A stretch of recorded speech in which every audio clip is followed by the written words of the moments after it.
இப்போது நாம் ஜாதகரின் பொதுவான தகவல்களாகிய தந்தை பெயர், தாய் பெயர், பிறந்த விவரங்கள் போன்றவற்றை எவ்வாறு நிறம் மாற்றுவது என்று பார்ப்போம். முதலில் ஒரு ஜாதகத்தை தேர்வு செய்து கொள்வோம்.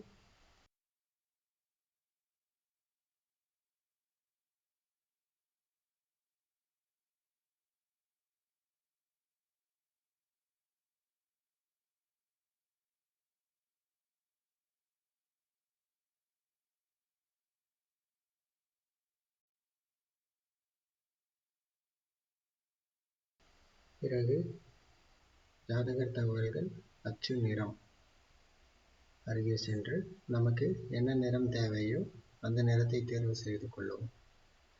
இங்கே காணப்படும் எந்த நிறத்தை வேண்டுமானாலும் நாம் அந்த தகவல்களுக்கு அமைத்துக் கொள்ள இயலும். நான் இங்கே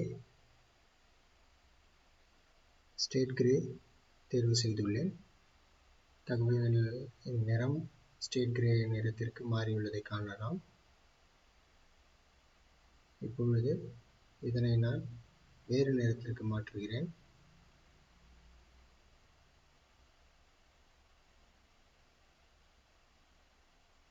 நீல நிறத்திற்கு மாற்றினால் எவ்வாறு இருக்கும் என்று பார்க்கலாம்.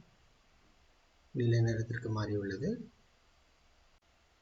நாம் இது போன்று எந்த நிறத்திற்கு வேண்டும் என்றாலும் நிறத்தை அமைத்துக் கொள்ள இயலும். நன்றி.